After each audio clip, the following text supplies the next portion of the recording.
मतलब वाटर को different perspective से देखने की कोशिश करेंगे और उससे सीखने की कोशिश करेंगे।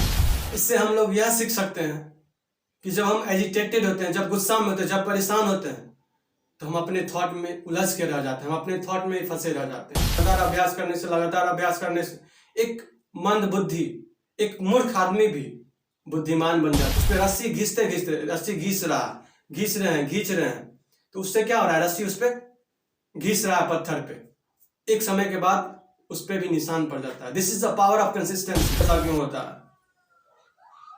उसके साथ तो नहीं होता, मेरे साथ ही हर हमेशा होता है। You need to adjust yourself.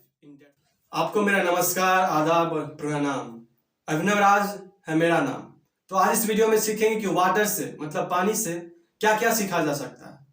मतलब वाटर को डिफरेंट पर्सपेक्टिव से देखने की कोशिश करेंगे और उससे सीखने की कोशिश करेंगे। वीडियो को एंड तक जरूर देखिएगा, क्योंकि आपको इससे जो इन्फॉर्मेशन, इससे जो नॉलेज, इससे जो एक पर्सपेक्टिव मिलने वाला है, वो आपको चौंका देगा, आपके रोंगटे खड़े कर देगा। तो चलिए शुरू करते हैं। वाटर क्या होता है? ट्रांसपेरेंट होता है। ट्रांसपेरेंट मतलब क्या? पारदर्शिता। मतलब आपको वाटर में जो है, आप जब देखते होंगे तो पानी के ऊपर से नीचे तक आपको दिखता होगा, या फिर आप नदी में या कभी जाते होंगे तो गौर करते होंगे कि पानी में आप जब देख रहे हैं तो आपको नीचे तक जमीन दिख रहा है।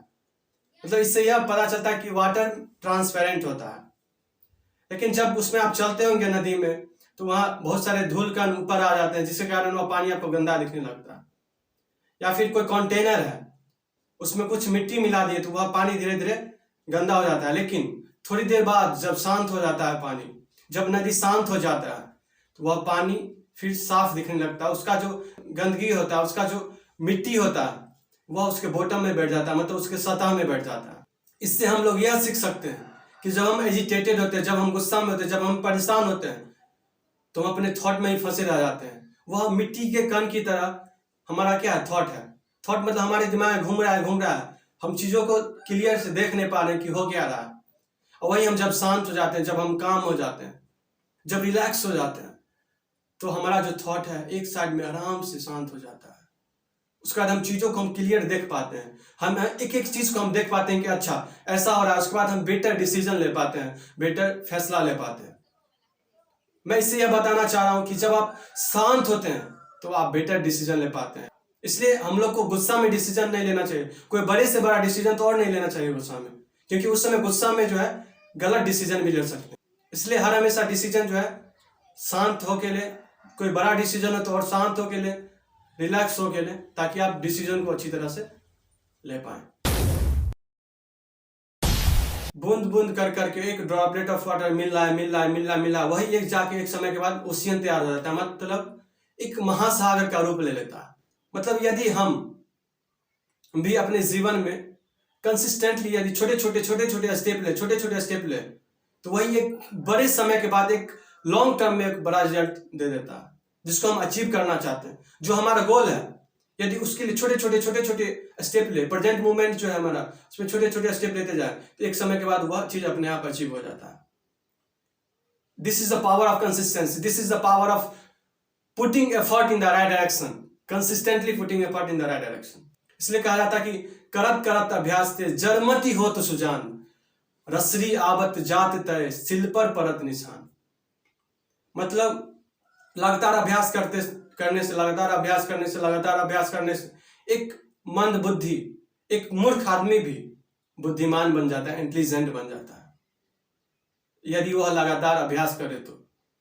जिस तरह की एक कुआं है, उसका जो सील है, मतलब उसका जो चट्टान है, उस पर रस्सी रस्सी घिस रहे हैं, तो उससे क्या हो रहा है? रस्सी उस पर घिस रहा है पत्थर पे, एक समय के बाद उस पर भी निशान पड़ जाता है। This is the power of consistency.